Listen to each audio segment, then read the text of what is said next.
할렐루야. 오늘 본문 말씀 함께 펴시겠습니다. 창세기 1장 26절에서 28절. 저의 인생 구절입니다. 저를 불러주신, 저에게 콜링해 주신 말씀이에요. 또 영상으로 함께 하시는 분들도 본문 말씀 창세기 1장 26절에서 28절 펴시겠습니다.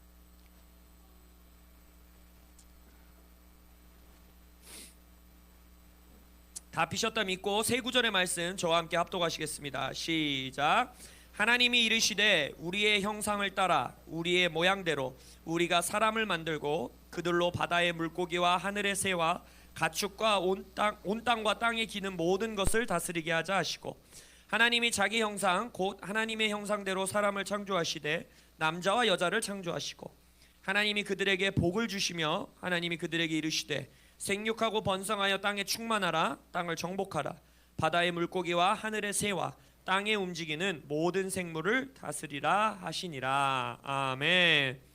오늘 이 본문 말씀으로 여러분들과 나눌 설교의 제목은, 우리 이제 올해부터 송구 영신 때 하나님께서 우리 공동체에게 주신 새 창조라는 예언적인 단어 붙들고 얼마나 길게 이 시리즈가 진행될지 모르겠어요. 근데 우리 세 가지의 새 창조를 하나님께서 우리에게 약속해 주셨습니다. 첫 번째 재정의 새 창조, 그 다음에 다음 세대의 새 창조, 그 다음에 교회의 새 창조를 약속해 주셨어요. 그래서 이 세 가지를 하나하나 좀 들여다보는 우리 주일 설교 시간을 가지려고 합니다. 그래서 오늘 재정의 새 창조 시리즈 첫 번째 말씀으로 여러분들과 나눌 설교의 제목은, 우리 어린이 친구들도 한번 다 같이 읽어볼까요? 복 구하는 기도 진짜 하면 안 돼요? 안 되나요? 라는 제목이에요. 복 구하는 기도를 진짜 하면 안 되나요? 재정 영역의 새 창조를 들여다보고 선포하기 위해서는 복에 대해서 온전한 개념이 있으셔야 됩니다. 복은 무엇인가? 성경에서 말하는 복은 무엇인가? 교회 안에서 어쩌면 가장 많은 선포와 가르침의 주제가 바로 복일지도 모르겠어요. 그렇지 않습니까? 복, 블레싱, 축복합니다. 미국에서는 God bless 아메리카로 항상 모든 걸 끝내잖아요. 복에 대해서 언제나 우리는 관심이 많고 많은 가르침이 있고 설교가 있어요. 그런데 동시에 우리 교회 안에서 가장 많은 오해를 갖고 있는 주제 중에 또 하나가 뭐냐? 바로 복이지 않을까 싶습니다. 여러 가지 오해 가운데에 몇 가지를 살펴보면, 우리 교회 안에서도 성도님들이 우리는 축복받기에 자격이 없다라고 느끼거나 무가치하다라는 생각을 가지고 살아가는 성도들이 생각보다 굉장히 많습니다.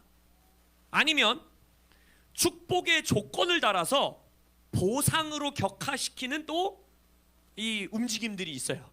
예를 들어 이렇게 해야 하나님이 복 주는 거야. 헌금 이만큼 해야 하나님이 복 주지. 네가 이렇게 나쁜 짓 안 하고 살아야 하나님한테 복 받는 거야. 라는 식으로의 복에 대한 가르침이 있습니다. 그런데 제가 생각했을 때 지금 현대 교회 안에서 복에 대한 가장 극심한 오해는 바로 무엇인가?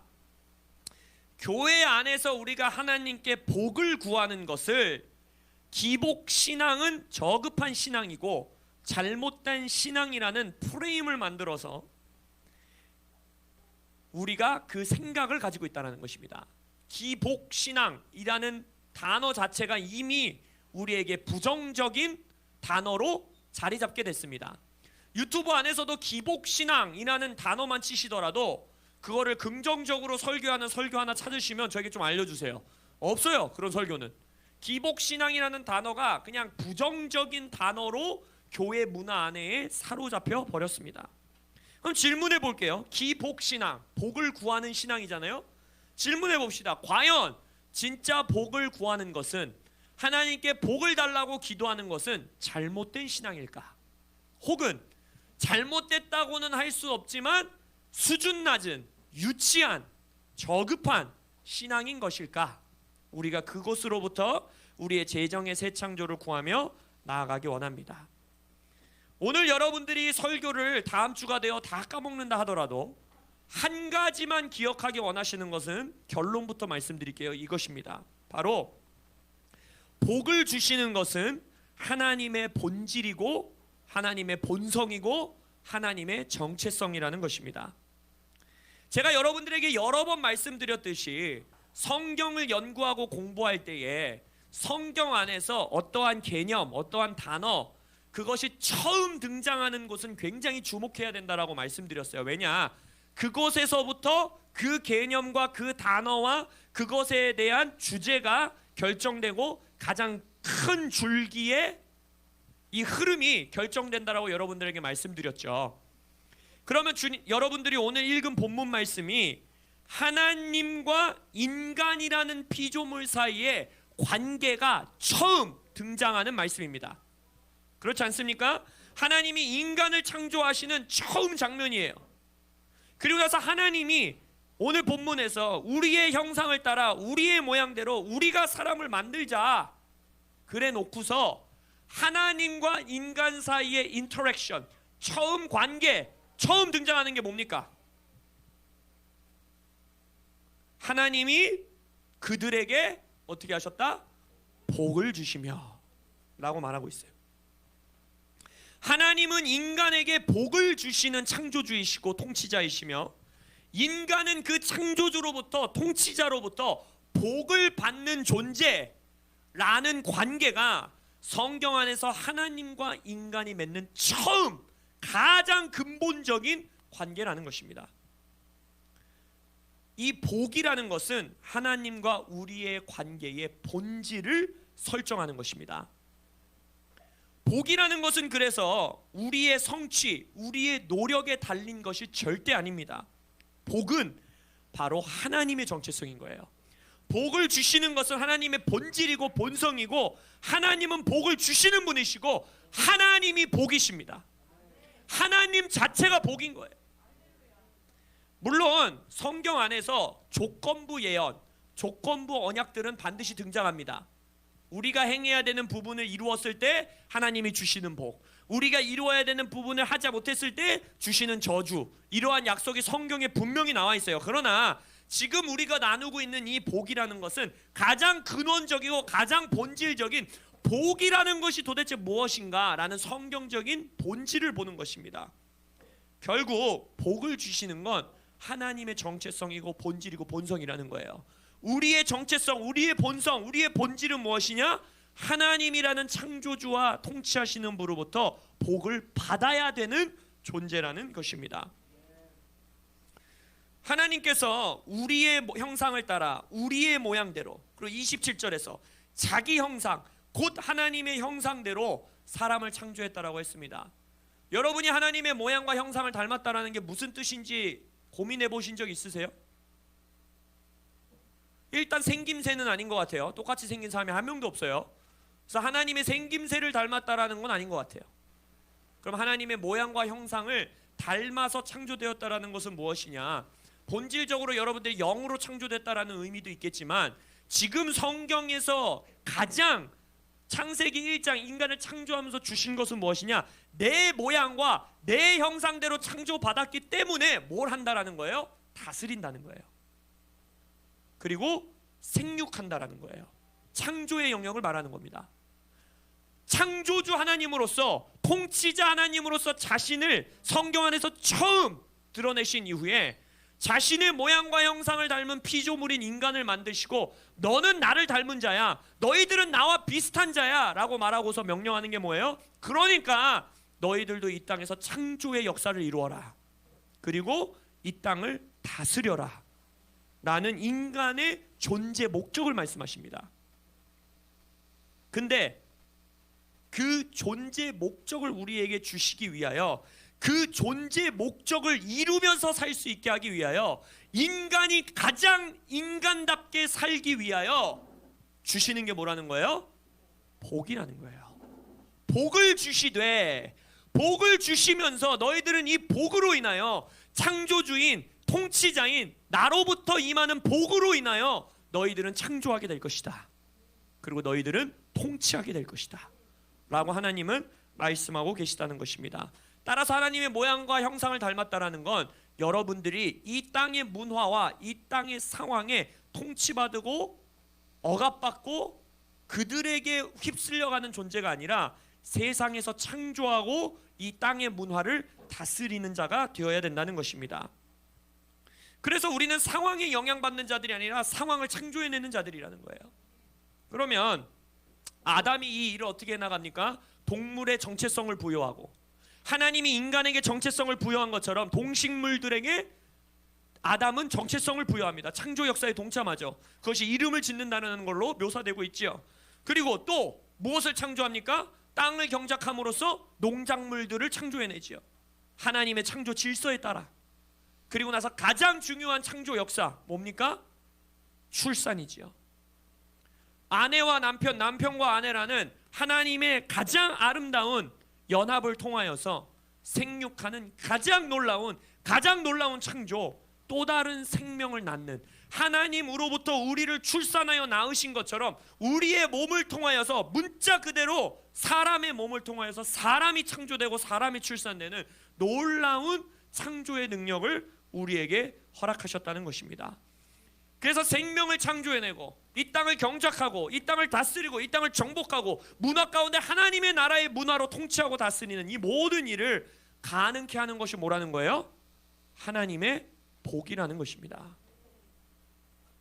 복 주시는 하나님께서, 복 주시는 창조주 하나님께서, 복 주시는 통치자 하나님께서 자신의 만물의 통치자의 형상과 모양을 닮은 또 다른 이 땅의 통치자와 창조하는 자들을 만드사 그들을 통해 그의 영광을 드러내시고 하나님의 뜻을 이 땅에 세우시기 위하여 우리를 창조하셨는데, 그 모든 일을 할 수 있기 위한 필요 충분 조건이 뭐라고요? 하나님의 복인 것입니다. 인간은 그래서 창조 때부터 하나님께로부터만, 창조주로부터만, 우리의 통치자로부터만 복을 받아야지만 인간의 창조 목적, 우리의 존재 목적을 이루며 살아갈 수 있도록 디자인된 존재들입니다. 그게 여러분들이에요. 따라서 하나님께 복을 받지 않고는 절대 채워질 수 없는 인간의 내면의 갈급함이 있습니다. 창조주의 복으로만 만족될 수 있는 인간 안에 구멍들이 있다라는 거예요. 하나님의 복을 받지 않고서는 절대로 완수하고 완성할 수 없는 부르심과 비전과 목적들이 있다라는 것입니다. 마치 우리 가은이가 엄마가 아니고선 절대 채워질 수 없는 저 울부짖음이 있듯이 우리는 하나님의 복이 아니면 절대 채워질 수 없는 갈급함이 우리 안에 있다는 거예요. 그래서 이것이 가장 중요한데, 왜 기복신앙을 교회 안에서 잘못된 신앙이라고 말하는 것이 아주 위험하고 정말 위험한 것이라는 것이 왠지를 우리가 잘 알아야 되는데, 바로 이겁니다. 인간이 적극적으로 하나님, 창조주 하나님으로부터 복을 구하고 있지 않다라면, 인간은 디자인된 모습 때문에, 우리의 디자인 때문에 다른 존재 혹은 다른 곳으로부터 내가 인식하든 인식하지 못하든 그 복을 구하고 있고 그들로부터 그걸 받는다는 거예요. 이게 인간의 디자인입니다. 인간이라는 피조물은 내가 아닌 다른 존재로부터 복을 받아야지만 살아갈 수 있는 존재로 디자인이 되어 있기 때문에, 만약 우리가 능동적으로 적극적으로 인식하면서 하나님 창조주로부터 그 복을 구하고 받고 있지 않고 있다면, 내가 인식하든 인식하지 못하든 다른 존재로부터 그 복을 괄급하고 있다는 거예요. 그리고 하나님의 복이 아닌 복으로 가장되어 있고 복처럼 보이지만 우리를 죽이고 무너뜨리는 무언가를 받으면서 살고 있다는 것입니다. 그렇기 때문에 창조주인 하나님께 복을 구하는 것을 죄책감 들게 하는 교회 안에 있는 신학은 굉장히 위험한 신학입니다. 인간의 목적, 이 땅에서 하나님 나라의 명령을 이루어가는 목적을 막아서는 굉장히 위험한 가르침이 될 수 있다는 것입니다. 그럼 질문해야지요. 기복신앙이 그럼 정말 잘못되었다라고 말하는 자들의 논리는 무엇인가? 그리고 우리는 그것에 대한 태도를 어떻게 취해야 하는가? 오늘 질문처럼 복구하는 기도 진짜 하면 안 되는 건가? 첫 번째 우리가 가장 많이 맞닥뜨리게 되는 논리는 이겁니다. 먼저 우리가 이걸 생각해야 돼요. 기복신앙을 욕하는 사람들도 결국 지금 곰돌이푸가 뭐라고 하고 있습니까? 어린이 여러분, 다 하던데. 저게 문제예요. 기복신앙은 잘못된 가르침이라고 교회에서 말하고 있지만 결국 우리의 삶에 필요가 생기고 우리의 삶에 문제가 생기고 우리의 삶에 하나님 없이는 돌파할 수 없는 상황이 될 때 뭐라고 합니까? 하나님께 복을 구한다라는 거예요. 그러니까 이 논리는 설 수가 없어요. 근데 그들의 논리, 그럼 그러한 사람들에게 이런 말을 하면 뭐라고 합니까? 우리가 구하는 복은 영적인 복을 말하는 거야. 진정한 하나님의 영적인 복. 근데 니네가 구하고 있는 복은 뭐라는 거예요? 니네 돈 구하는 거잖아. 니네 차 구하는 거잖아. 더 좋은 집 구하는 거잖아. 너희들의 건강을 구하는 거잖아. 더 돈 달라고 하는 거잖아. 돈 있으면서 더 달라고 하는 거잖아. 이렇게 말해요. 제가 그분들을 향해서 말씀드리고 싶은 건 이것입니다. 일단 우리는 지금 창조주 하나님의 통치 질서 아래 있는 자들이 우리의 하나님으로부터 복을 구하는 것을 말하고 있는 거예요. 그렇다면 예수님께 구원받아서 예수님을 더 사랑하기 원한다라고 말하는 자들이 대놓고 하나님한테 돈 내놔라, 내 삶 바꿔줘라, 헌금할 테니까 더 큰 집 줘라 라고 말하고 있다는 것 자체는 이미 그 기복신앙, 복을 구하는 것이 잘못된 것이 아니라 그의 신앙을 점검해야 되는 거 아닙니까? 그의 구원론을 점검해줘야 되는 거 아닙니까? 물론 그런 사람들이 있죠. 교회 안에 있어요, 분명히. 근데 우리는 그들이 하나님께 복을 구하고 있는 그것을 비난할 것이 아니라 그들과 하나님 사이에 있는 관계가 올바로 설정되어 있느냐, 그 구원론과 그들의 하나님과의 관계를 만져줘야 되는 것이지, 하나님께 복을 구하는 것 자체를 격하시키는 건 굉장히 잘못됐다라는 것입니다. 우리가 말하고 있는 지금 이 복이 그런 복이 아니지 않습니까? 할렐루야. 설마 그런 거 구하고 계신 분들 계신 거 아니죠? 할렐루야. 세 번째, 이 부분도 굉장히 중요한 부분인데, 성경 안에서 예수님께 나와 예수님을 구주로 영접하고 예수님을 만나게 되고 예수님을 더 알게 되는 복음서에 나오는 사람들 중에 그 사람들의 모든 삶을 들여다보십시오. 왜 나옵니까? 내 병 고쳐주시라는 거예요. 내 자식이 죽어가니까 내 자식 살려달라는 거예요. 내 삶에 어려움이 있고 내 삶에 관계에 문제가 있으니까 나를 고쳐주고 나에게 복 주시고 나를 좀 어떻게 좀 해달라고 주님 앞에 나오는 거 아닙니까? 근데 그 결론의 열매가 무엇입니까? 결국 예수를 만난다는 거예요. 물론 성경 안에서 문둥병자들을 여러 명을 고쳐주었지만 단 한 명만 오는 것을 보고 예수님이 한탄하시죠. 그런 사람들이 있지요. 그러나 우리의 인생 가운데 감히 우리가 누구간데 하나님 앞에 필요가 있어서 복이 아니면 나는 이길 수 없는 상황이 있어서 나오는 자들을 우리가 판단하고 정죄할 수 있냐는 것입니다. 위대한 선지자 사무엘이 어떻게 출산됐습니까? 한나가, 우리가 항상 한나의 어머니의 세대를 일으켜 주십시오라고 기도하니까 성경 안에서 굉장히 성스럽고 거룩한 여인과 같이 느껴지는데, 한나가 왜 기도하러 나왔습니까? 분인나 좀 어떻게 해달라는 거예요. 꼴보기 싫다라는 거예요. 지는 아들 낳았다고 나 남편이랑 내 사이를 막 이간질하고 나를 놀리고 나를 괴롭히고 걔 좀 혼내달라는 거예요. 분인나 좀 어떻게 해달라는 거예요. 나도 아들 주셔서 분인나 저런 이상한 여자애도 아들이 있는데 왜 나는 없냐는 거예요. 그 시대에 아들을 낳는다는 게 뭡니까? 결국 가정 안에서의 내 지위를 확고히 하고 싶다는 것이고, 아들을 낳는다는 것은 무엇입니까? 자신의 위치를 세우고 싶다라는 거죠. 그러한 기도로 시작한 한나의 기도를 통하여서 하나님은 어떻게 역사하십니까? 이스라엘 백성을 이끄는 사무엘을 출산하시지 않습니까? 복음서에서 위대하신 예수님을, 나는 예수님 어떤 복도 필요 없습니다, 나는 치유를 위해서 나오는 게 아닙니다, 나는 예수님 한 분만을 높이기 위해 이 자리로 나옵니다 한 사람이 복음서에 한 명이라도 기록되어 있습니까? 한 명도 없어요. 제자들도 그렇지 않았어요. 제자들도 물고기 엄청나게 잡히는 거 보고 예수님한테 오잖아요. 다 먹고 사는 문제, 치유의 문제, 예수님이 고쳐주지 않으면 내가 못할 것 같은 문제, 그 문제를 가지고 나왔을 때 복을 주심으로 인하여 그들을 하나님을 만나게 하신다는 거예요. 그렇기 때문에 기복신앙은 잘못된 신앙이라는 가르침을 깨뜨리시기를, 생각을 바꾸시기를 예수 이름으로 축원합니다. 물론 좀 우리가 기복신앙 말고 다른 단어를 좀 쓰면 좋을 것 같아요. 이미 너무 부정적인 단어가 됐기 때문에 창조적으로 좀 단어를 하나 만들어 보세요. 할렐루야. 근데 조금 더 본질적으로 보기 원해요. 복이라는 게 과연 뭘까? 성경에서 여러분, 축복이라는 주제가 성경에 구약에서 한 400여 번, 신약에서는 65번 정도 발견된다라고 최한 목사님의 책이 기록하세요. 여러분, 그래도 우리의 영적 아버지인데 그 책은 좀 다들 그래도 읽어야 되지 않겠습니까? 하나님은 여러분에게 복을 주시기 원합니다라는 책이 있어요. 얇아요. 요만합니다. 제가 오늘 보여드리려고 했는데 안 갖고 나왔네.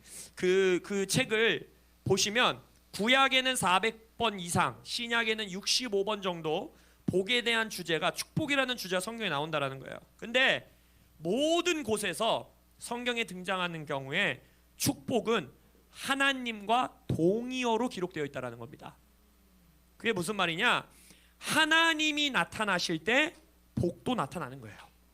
하나님이 임하실 때 복이 임하는 겁니다. 왜냐? 아까 말했듯이 복이라는 것은 하나님의 본질이에요. 하나님의 정체성이에요. 그렇기 때문에 하나님이 임하시는 곳에는 복이 임하는 것입니다.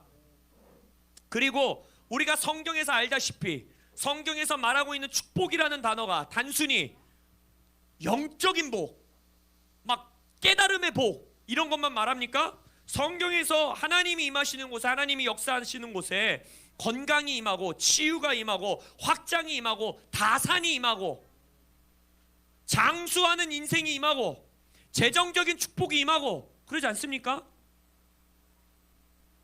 그래서 최한 목사님은 책에 이렇게 기록하십니다. 축복은 하나님께 매우 내재적이어서 우리는 축복하는 것이 하나님의 본성이라고 말할 수 있다.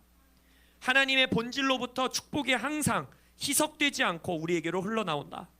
축복은 하나님이 행하시는 어떤 행위라기보다 하나님이 누구이신가로부터 흘러나오는 것이다. 여러분들의 생각을 새롭게 하시기 바랍니다. 또 가장 많이 듣는 소리 중에 뭐예요? 하나님의 손을 구하면 안 되고 하나님의 얼굴을 구해야지. 하나님의 손만 구하냐 이렇게 말하잖아요.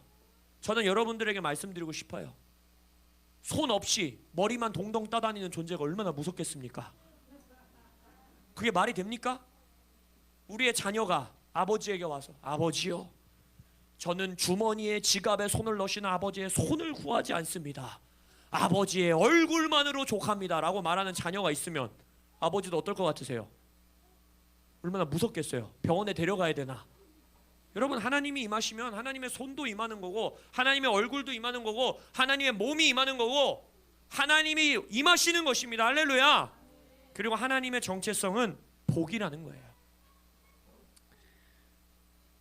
여러분, 하나님은, 예수님은 가식을 싫어하십니다.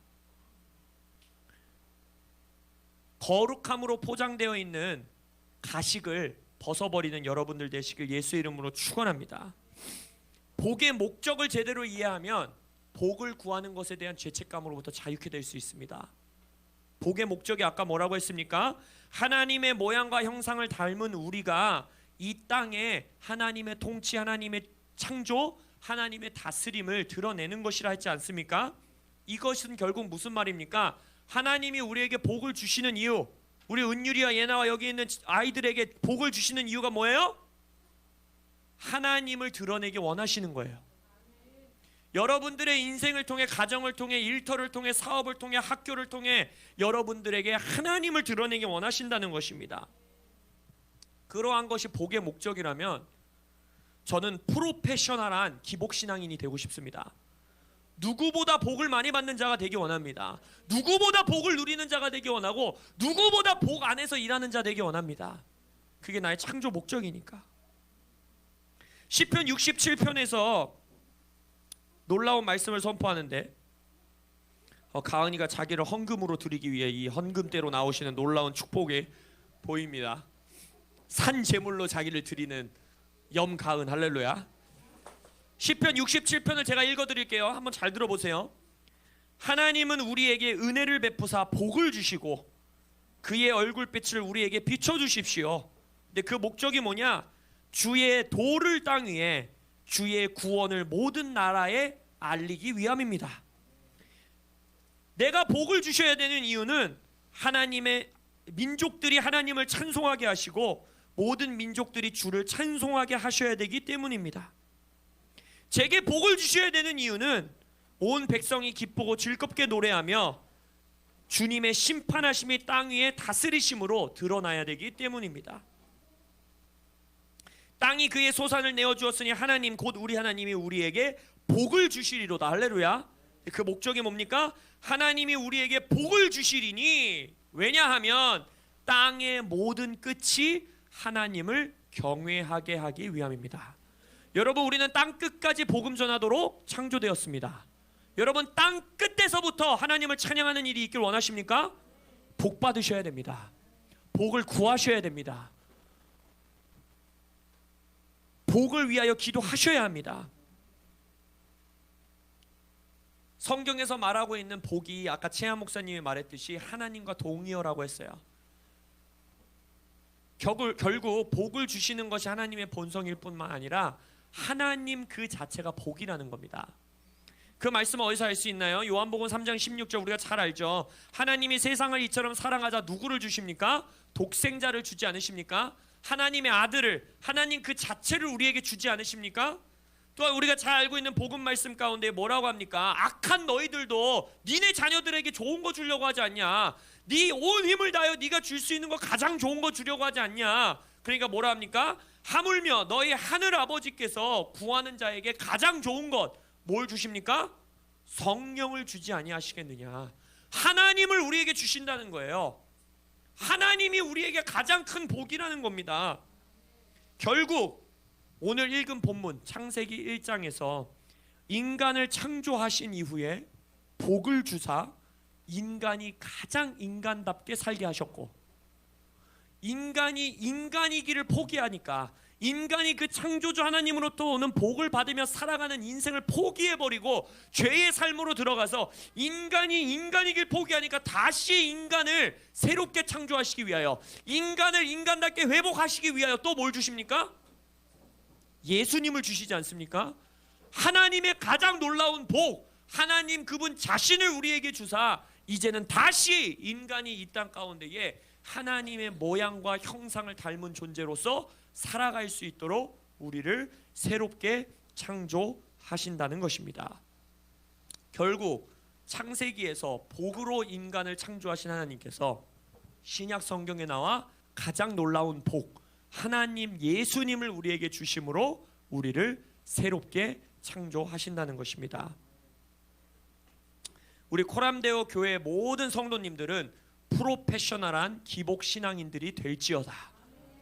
적극적으로 복을 구하고 복 안에서 살고 복을 흘려보내고 복으로부터 살고 복의 능력으로 사시는 여러분들 되시길 예수 이름으로 축원합니다. 다시 한번 말씀드리지만 주님께 복을 구하지 않는 자들은 인식하지 못하고 있다 하더라도 어디선가 복을 구하고 있습니다. 다른 존재로부터 복을 구하고 있습니다. 왜냐? 인간은 그렇게 디자인됐기 때문이에요. 이 아이패드가 아무리 뭘 해도 전원이 있어야지만, 전류가 공급이 돼야지만 아이패드로서 살아갈 수 있지 않습니까? 꺼지지 않습니까? 그렇지 않으면?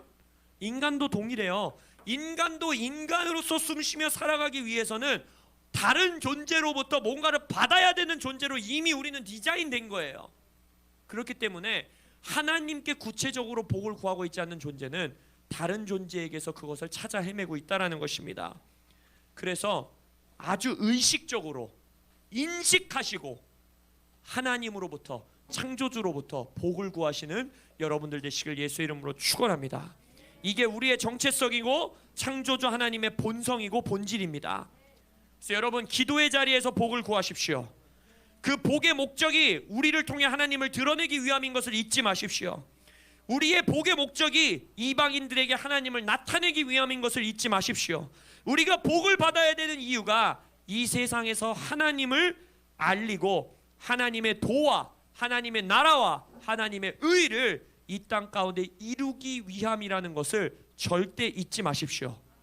이 목적을 잃지 않은 채로, 이 복의 목적을 까먹지 않은 채로 이 목적에 정렬되어서 누구보다도 강력하게, 누구보다도 많이, 누구보다도 쉬지 않고 창조주 하나님께 복을 구하는 여러분들 되시길 예수의 이름으로 축원합니다. 아멘. 기도하시겠습니다.